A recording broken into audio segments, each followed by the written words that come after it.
Sambuli minata na turanga ken marama. Dorbo ken ngone leau ke kimni ne sulsuli.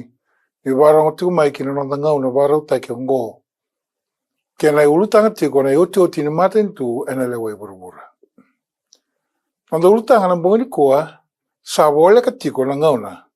Ena yado mai kina na OTIOTI ni MATANITU ena LEWAI VURAVURA. Sando mandana do masu.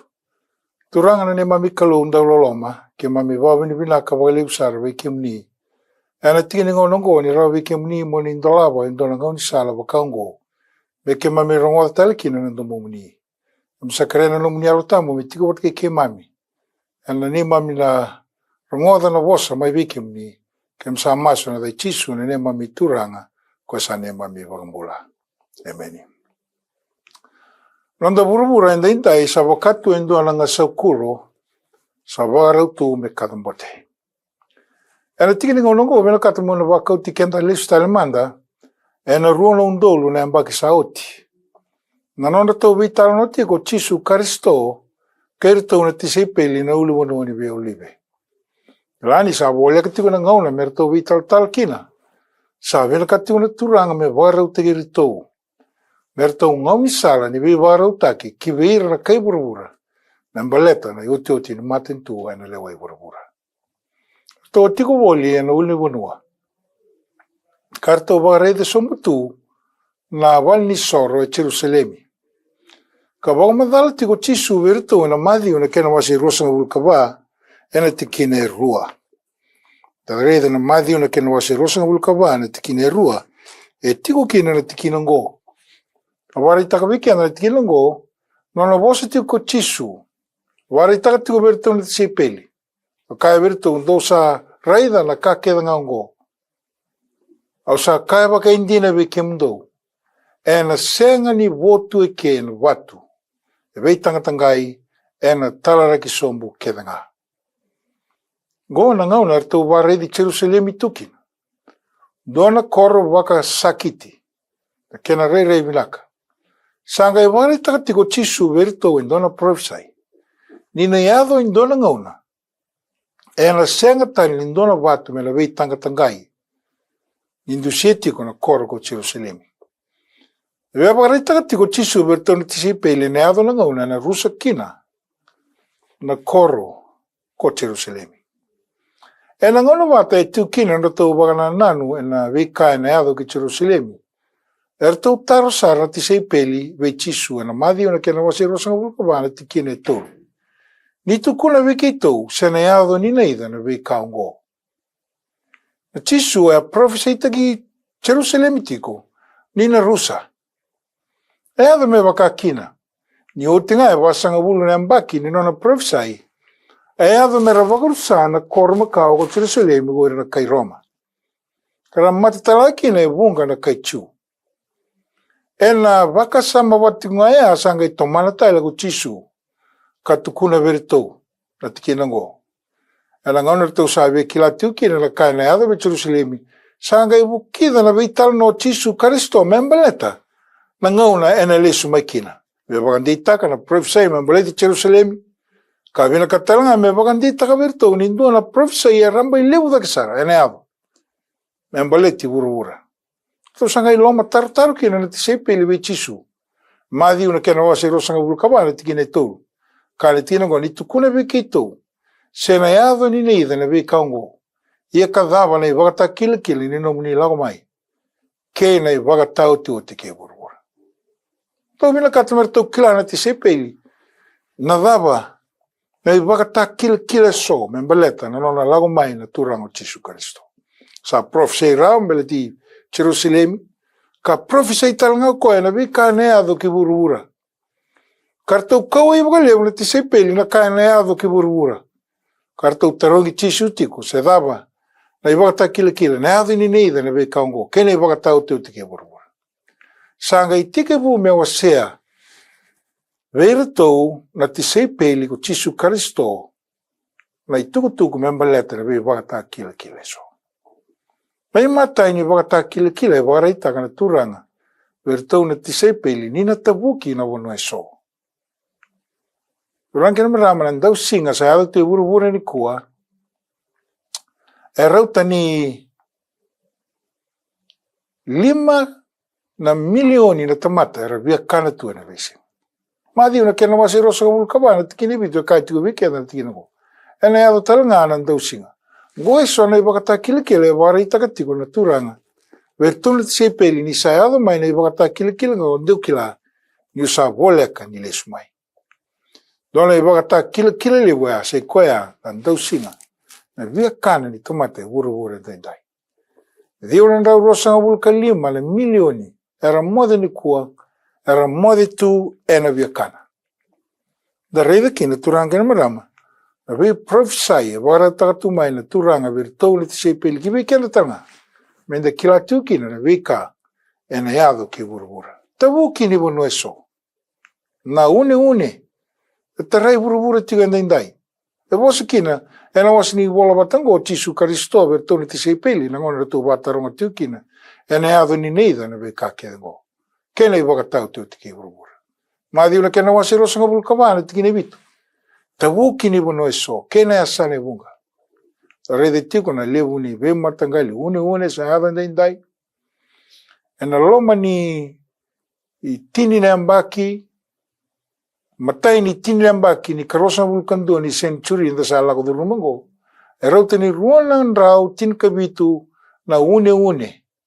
Era songo ni rau na kena itutu ko e tiko na vitu. On the Richter scale, ana kene warau dedere.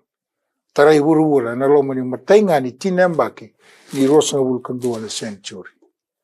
And the rei da mana tinka dio wal sanga vulu ki na rona undolu ka walu. E rauta ni limnan rau dio sanga vulu ka tolu. Buka dada na undolu na tamata ramate na unori. Gona vika e bosa ki na turanga ni neado. E na luke na kena wasi rosa vulkando na tikina rosa vulkalima e kai vikenda. Nira na kinroa e na vutungu na wasa liwa kenam biao. Dare de tiko na tabuki ni bono endai tara na wasa liwa na tsunami sile liwa yadu tu endai. Sa yadu tu na vesa VURAVURA. Sa andina tiko na kaya na turanga. Verta una ti sei pele na gauna saranga inda mbula tikina go. Dare da na vika tu boli tikenda the ecological crisis sa yadu vikenda. The rei na kena sa biunam beno na loma ni waswasa. Dona kalebu sa ade tu indai na kena benudi tiko na VURAVURA. Wambimbi vikenda na tiko ngo e Pasifika. Lebu na kaira biti tumai na be MATANITU lebu sa ralago mai sa diri tu na loma ni waswasa. Kar sa waga tokaitu as the garbage patch of the Pacific. Songo ni watamai na plastika. Sa yado kina me wanga ngai na nonga waswasa. Sa bosa kina. Na turanga. Vertoni ti sei peli neado na vekango. Le karua ni wata kilikila sa ikoengo na mbula waga politiki. Ka vekenda na madhiuna kena wasi rosa vulkabana tikine ono. Iendo na rongo da na iwalu kena rongo na iwalu. Sa rede tiko na iwalu sa yado tiko ndai. Tikine bitu e kai vikenda nina vim bolin na vim bono eso. Kena vim MATANITU eso. Turangin maraman da rei da na donga langaw na lega sauti na vim boluti adu tu mai Palestina. Na kenra malio na terrorist wata ki MATANITU ko Israel. Sanga tiko tala na virara buia da kama na MATANITU ko Israel ke Iran. Sabandin tinataka na levu ni vim baga matisa adu tu VURAVURA ndai. Sandina kina na kai tukuna na turanga na rona undolu na mbak sauti. E vosa kina vertoni ti sei peli. Balete tiko na ibagata kilikili ni kina na mbasi kamai na OTIOTI ni MATANITU ena LEWAI VURAVURA. Bagata kila na kina wasi tinikandua na tikina tinikawalu kawe kina tikina go. Uira na ve MATANITU ersa dhunru. MATANITU ersa tuendendai sa tuna nonra ve dhunru bagata kira. Ve MATANITU le levu, ve MATANITU la lai. Levu na tamater sa mati tiko na vuko ni ve bolu di sa tiko ndai. Rota ni ndonan ra wol sangabul na milioni na tamater sa mati. Ena ve bolu ti ada tu VURAVURA. Ena loma ni karosa ngabul ni century inda sa ambula kino. Da rede tiko na iwalu kabanga tai kina na nuclear. Ikosa sing ni wakile sa tiko na ve MATANITU eso tiko vera. Na kauko baga iwalu saravanga taka na nuclear indai. Reda na terrorist attack sa atu vuruvura ni kua. Goindo na ngoni sala rere baki. Baleta nda singin clear na nonda meda. Rauni raketa nga mai nga sa kuro ra mai wakada bataka. Ena be bono enda dui tu kina. Na katolo ni bata kila say koya na bule ni be maluai. Bule ni be maluai ena loma ni bubale. Bule ni be maluai ena nonda be tiko. Na madi una kena wasiro sanga bulu kabana tikin karua kali tikin ngo ia ni sa tumbu bakalebu ni wala da. Ena batang mai na nonda loma na lebunga. Kai weekend tikin ngo ni na yado. Endo na ngauna ni be maluai da na vuravura indai. Tare tal tiko vida na tikina indai na karuni timodi na kena wasito lo tikina endua kina tikina lima. Kai weekend tikin ngo mokila talnga na kaungo ni na yado sona ngauna ni be bagarau taki. Ena be singa mai muri. Ena singa na tiu kirango. Tapos kana kene kuri. Nir na dau lo manira wala ngala tamata. Erna dau mina kata na ilabu. Erna dau mbole. Erna vive lebu. Erna dau bosa bagadada.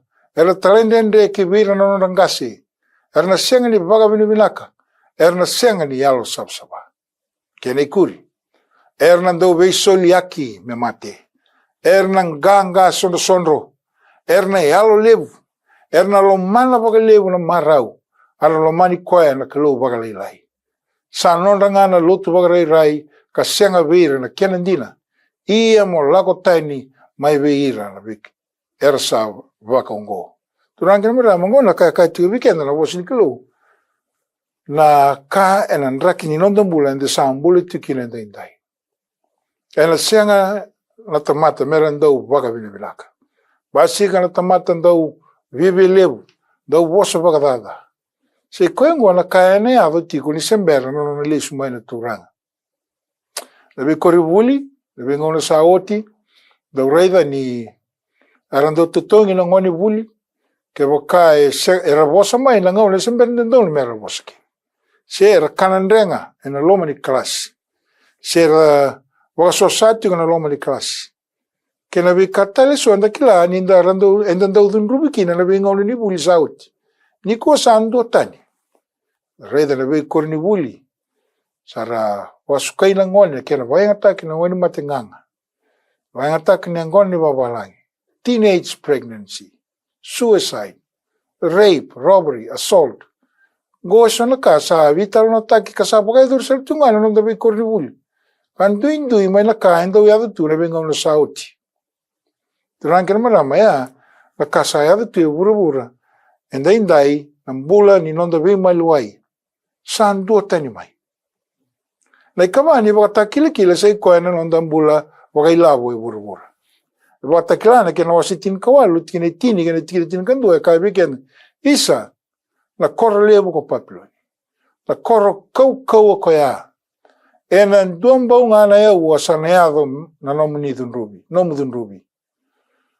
Agakana kene kuri uira talanganan daw be boli ki vuravura. Erna tangi daka kaya sobaka. Ni sa senga na tamata me wuli tale na nonra yau. Asa vange abutaki. Na kake da ngaungo enan duambao nga na yawa. Kalit kinungo ena yado may na ngauna na ilabo ena senga ni rawa ni daga kina na be boli. Sana senga na kina kau. Dari dito na economic downfall sa dito vuravura indai. Lebu na banua sa sinran rambula baka tekir na lebu na rakir tali. Inabi matanitu tali so. Na ilabo kay vuravura sa sing ni virau kina kaira vilakata na tamata indai. Sa yado kina na wakundu bosa wakundu. Sera baka dundu na bei tamata daga iso. Lira reida tu na ilabo ra somi kina sa taki veyang. E kabi kena na tikinango ena chemes na kena wasi lima. Ano bila kata mo uli kabi kena na tikinango ena nonda ngaunango. Kabi kena na tikinango ndo lako mai ko ike mundo na tamata huti ni au. Ndo tangi kangongo low ena buku ni no mundo kararao ena yado mai. Sa wuda na no mundo yau. Asa kania na no mundo isulu na sarsara. Ana geni kuri Dosa kumuna bata mai na iau. Me doma gauna mai murisar. Reida sa tangi na kenrei woli na tamata dau daka. Doa mara tiko ngai VURAVURA. Me kana kene kuri. O koya ngaungo na vio kani. Mondo ngai wasota. Me ado manda na nona lago mai na turanga. Turanga na marama la kai kai tiko na tina go chemesa. Uir na tamata wutini au erna wutini au tima. Tamata ndamda bua erna ndamda bua tima. Sa sengani sota na ilabo kina nora daka na tamata. Era sa wutini au ngana tamata wutini au. Isa kani tina go na ado na ngomna na wuda kina na nora yau. Baleta nonra tangi kurna ndau daka. Na ado bi koe na turanga. Chisu Kristo. E na ado mai na singa na luto na ilabo na romani nonda bi korleu na singa ni doe bitomika. E na yali na kena value. Na kai na dakama na kalo. Na kai tiko na kalo. Me hira na ndau tangi. Era kundu baka tiko na kenda isau. Na nomani tangi sa rangoda na kalo. Esa nge kai tiko na tingina go. Mondo bo sota. Me ado manda. Na nona lako mai na turanga. Na ngauna na lako mai kina na turanga. Ke mni na vio kani. E na ado kina na vei sau mileu. Ki vei na tamata. Era ndau kove tiko na ilavo. Ndau me soli ki vei na tamata. Me wakana nonda daka. E na ado. Me waka kina. Na profisa ingo. E na taki veianga na ilavo. E na lutu tunga na ilavo. Ka singa nindo etomika. Go na i wakata kili na lesu mai na turanga. Na kalima ni wakata kili sa ikoa e tiko e na lotu. Ni na basika mai na karisto wakai lasu. Sembere tiko na lesu mai na turanga e na basika mai na karisto wakai lasu. Na madhi na kena wasi rosa bulkaba na tikine rosa bulkaba. Na wasi ni vola ka vostu kino chisu bertonu tisi peli. Baleta na i wakata kili ni na lesu mai. Kai kena tikino kwa ni le tumbu mai na karisto wakai lasu eso. Kena profita wakai lasu eso. Arna bata kila na bi bata kili lebu. Kena vika viva kurumbu itaki. Ia ke rawa. Kena bata dala ira talanga na itaki. Torang kena marama na basika mai. Uir na karisto bagi lasu. Erna tukuna tiko ver na kauko ni chisu karisto. Mera bagam bulana tomata. Erna tiko talanga uir na profita bagi lasu eso. Erna lago mai mera mai kai weekend ni tiko ver na inui. Rauni ra tukuna na vika na yaba ni mataka.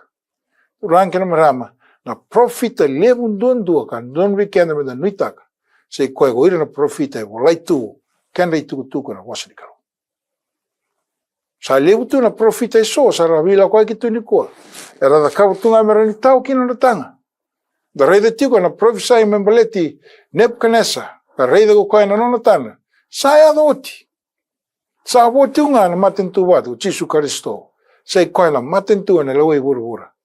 Kwa sa voleka ni lifestyle mai. E kani tino go, uira sara manda ngala ndingi taki erna vada laikina. Ando ni bikenda manda ngangara unikina. Dola ka lewu nda sa tostu kina tamata go sa na miracles na dada kamana. Ende kilabi nati ko na turang kina mrama na te boro tala ngaina vayang ataka na counterfeit. Ane OTIOTI ni ngauna go. Me rao ni kui kina go uira tamata ndingi taki ni kalu. Sandoni bikenda menda ngangara unikina. Beta na te boro tala ngai daga mana. Sandoni bikenda menda baka tobole na yalo keda. Se mai buana kalau, se mai buana te boro. Na baka te klana kena wasi tin kaono, na tikina tin katolu. Ia kawa reida, baka bostigo chone tino. Eleve tolu na yalo vela. Erto saba kanamboto, erto sa lako mai, ena ngusu ni ngatelebu. Mai la ngusu na tala ngana manu. Mai la ngusu na tala ngana profita baka lasu. Nirto sa yalo te boro go irtongo, erto sa kitaka na daga mana. Pai biko talanga na te boro. E rao talanga ni dakaba na daga mana. Sando ni bikenda me nganga reuniki. E levu na tomata na lago mai turanga. Ke mai me asenga lini babu buli na damuni. Baga se vir na te boro na damuni. Kitaka na daga mana e bunga na damuni. Babu sanga kai na turanga. Kana tinango. Ia kau nanga i tukuna vira. Au sa senga sara ni kile kemdo. Do lago taina mai via au koi kemdo sando kitaka na iwara. Senga ni o ira kedra tomate na daga mana. Era da Kabu tiko na vugo ni tura. E katali tiko na kena ikuri na tikina ngwana madhi una kena wase rosa ngulkaba. Tikina tinkaba. E na senga ni dhuru kina matanitu baka lo malangi ko ira kedenga sa kaya via turanga ko koenga sa da kabana loma itamango sa tiko mai lo malangi erna levunga erna kaya via ole singa koya turanga marama ne levuna tomata na lago mai vechisu erna tukuna ewa da kabana da kamango ina turanga na ngai tukuna wa senga ni kile kemdo nindo sa senga ni da kaba na loma itamango Nona kambimbi me da kabu tiko na loma ni kalu. Endo na test ni true prophet. Ninda da kabu tiko na loma ni kalu. Madi una kena wasi rosa ngabul kaba. Endo tala iwa kata kila. Membalete tunga na lotu. Tuni tiko na tino go. Ena wasi rosa ngabul kaba. Tiki na tino kaba. Kali tino go. Ia ena vuna uteke manda. Vura tau doko ni tuku binaka ngo. Kena matanitu. Mei bakan din la kena. Vei bono kedanga. Sana ga yado i muri na iwa kata OTIOTI ke vura. Turanga marama na tikilang ko kaya weekend ni na vuna uteke manda. Vura tau doko. The spread of Christianity. Vura tau doko. Ena yado merna kila na tuku ni lesu wa romai. Sana ga yado na iwa kata OTIOTI ke vura. Enda rede tiko turanga marama na iwa kata kila. Enda sa rede na nonda ngaunango. Dua ena vi kambula. Tabu kina vanua. Ado nanda usina. Vura ni politiki. Vi volvoluti. Vi matanitu. Sara dhunru baka lebu na vi matanitu enendai. Bule ni vi LEWAI. Sa ado tiko na vi dhati na nonda tiko. Vu vale. Arasenga ni tiko vinaka. Ado na kodo. Dau vi leti na tamata. Sa staba tu na mbulango. Keni kaba. Na mbula baka ilavo. Sa lutu sombu tunga. Ena ado na ngauna turanga ni marama. Ena prophesy. Wera tamata vutu neau. Ena ado na ngauna merna LEWAI kina. Ena vuku ni nonda kuvetu na ilavo. Maviri na ndau takadaka. Tareida na ibakata kilikila na lotu. Basika. Karisto baka ilasu eso. Kena profita baka ilasu. Dabara kena imbali kedo. Enda reida na vika kedo ngo turanga ni marama. Menda ka koni kinro akina. Baleti ni sa vosa kina. O tisu vertau na tisipel. Nenda sa reida na vika kedo ngo. Onda kila. O tisu sa bola kamai. En madi una kena wase rosang hulkabana. Tikina tolu sa hulkatolu. Kai wiki anda tikina ngo. Sa bakata nga kina ko ikemdou. Nenda sa reida na kakeda nga ngo. Ndo kila. Sa bola kako koya. Iyo ena mate de katuma. Veka kenda redi tuka na mwene ko sa wale taka tuka vikenda. Ni sa voleka. Chisu Karisto. Ia ena mate de katuma. Wada wanda sa rongoda Tiko. Na wakata kil keda ngo. Sa wara taka tuka kina na ondambula. Ena ona sanga vulka wana anda na koroko Pompei. Tiko e sona vindelan laka wabu kititu na koro. Mount Vesuvius in do vira na ulnivo no dedere. Voleka tiko ina korongo ko Pompei. Kando yado mendo kadambote tiko na volcano ena loma ni korongo ena asa ni korongo ena ulnivo no levo Mount Vesuvius. Sa soli tiko na ivaro vira na kai Vesuvius sera kuira na kai Pompei mersa bangalata kana koro. Baleta na kena rera bagitiko na kadambote ni volcano ngo. Ena vitu sanga vulka dio na anda. Samba di tega buya valatan uli bonongo. Ia, kuina lene bonua era mbula tunga. Life as usual. Ena ruku ni uli bonua ko Mount Vesuvius. Nangono saya babala kina ra wele wulinga na kai Pompei. Mea dhomo nangono sa kadambote mekina. Na uli bonongo. Era sengni rongoda na ibagro. E ado me kadambote na volcano ka bagaru sabandu na korongo ko Pompei. E na vitsang vulka dio na anda. Sa tukuni tiko vir na kai Pompei ni toso, ni wangalala. So vir er wangalala, dona iwasili vira, tu bulinga. Sen vir rongoda na ibagro. E dobo na ngauna sa, badi kadambote likina uli bunongo. A senga tani dona tamata e wo. Ena koro ko Pompei. Turang kena marama. Saya tal tunga indai na nona wara kita katumai na nona ibakata kila na kalo. Membaleta na OTIOTI ni matanitu. Ena luke na kena wasi rosa vulkan dua. Kena tol sang vulka ba. Kai wiki na tikina go. I andau ngarau ni kem dau vinaka. Tendua le singa sa bimbi kina na ilo mundau. Ena ndau kana, kena ndau mateni, kena loma oda, ena vekani mbulango, kaya dawa kinda dala vi kem dau na singa koya. Turanga malama, me wakata kili, no lesu mai na turanga, kene wakata OTIOTI ke VURAVURA. Sa wakarita katuku mai vikenda. Ko VURAVURA indai. Turanga Tisu Karisto e sanga lindo berber me baga edoro no was nyala.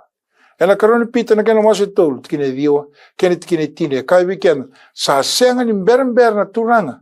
Ni baga edoro no was nyala. Me baka ersana numero tomate so sa berber. Sa bo soti kenda nga baga nende. Ni sa sanga ni vina kata me rusa indua. Me adoba nga na be butuni goira keda nga na tomata. Kai weekend tikino ngo sanga ni boka suka no na bo sinyala na kru. Ena les mai. Ena dava keda na mbule na VURAVURA ngo. Ia se bo soti kenda boka nende. E vina kata tiko na tamata na kelu. Me adoba manda na be butuni. Na tamata keda nga. Na kelu se ndono kelu ndau loloma. E vina kata na tamata na mbuli ni linga wosi bindondua. Se kwa na tamata. Me rongoda na nona kadi na turanga. Me kakuni rusa. Me rongoda tanga na mbula ta mundo. E na tikine tine kani tikine ngo ia na singa turanga na lago mai. Me bakana ndau mbutako na mboni. Chisu na lago mai. Ura ndau mbutako ni lago mai. Rasi ni tuko na weekend ni ramai mbutako na ndawali.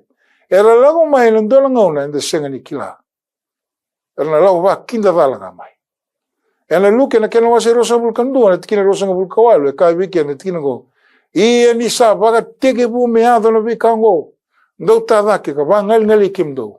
Ndau sangai voleka i vangulai. Duranga maramo tisu. Esa voleka ni lestala mai. Sa mai MATANITU na kaubela tai. Me ava kino koe me liu ni OTIOTI ni MATANITU. Me nonda tui. Kana listal mai mai kauti kena menda LEWAI na MATANITU. Sei koe na OTIOTI na MATANITU. E wesu reti ko tisu we kena indai. Se vena bonua enda tukina. E vena kata na turanga. Menda wara utaka na random bula kina nona les mai. E na runa undau na mbakisauti. Runa undau wakadada.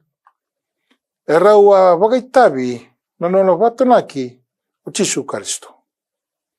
Ia, na ngauna sala rumbe kina kaubela tai ko Tisu. Dona e sane matau, kan dona e sane maui.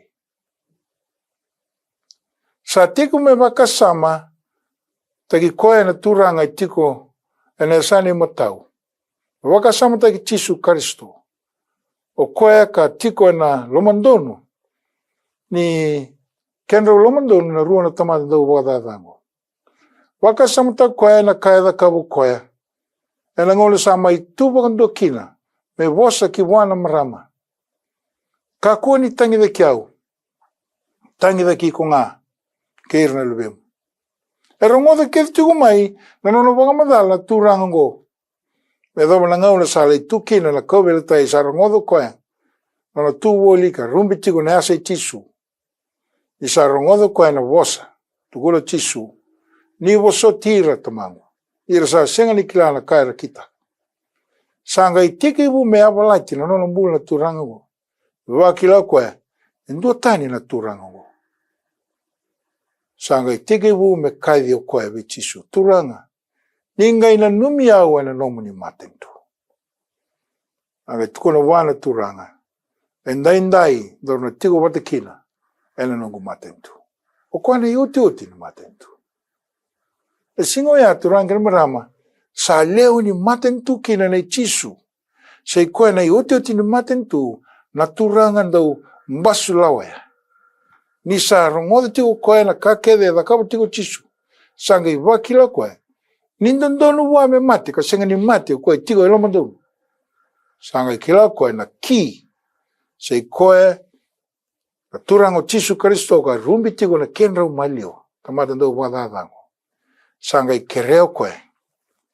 I vela katalanga me leo ni nona MATANITU. Turanga marama, e lambongi ni kua ko Tisu e vela katamo leo ni nona MATANITU. E ndua ngale no mu kere wana turanga. Turanga, Nina numi au na nomo ni matanitu. Vikuana tamando moda dao ya, singo ya. Sa sulia kina, wana ki, me leo ni nona matanitu, na OTIOTI ni matanitu. Ka wara utako, chisu karisto, na iliu ni matanitu bongo. Da redi tu na mboni kuana, i waka takile kile so. E singa ni vina kato chisu, menda wakaya mbuto.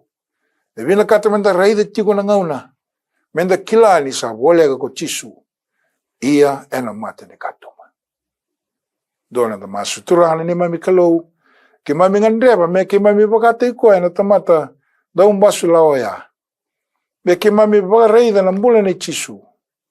Ka ke mami kerea wana turanga me ke mami lewe ni nona OTIOTI ni matanitu. Boni ko turanga ni buke ke mami sa ding wakakina. I wakasukai ke mami na nomu ni loloma. I buke ke mami na ngona taraba ke mna sota tali kina. Moni lambadi wastali be ke mami na ne mami kalou. Ni wasota na ne mami malumulumu. Ke mami sa maso na dai chisu na ne mami turanga. Kwa sa ne mami wakambola. Amen.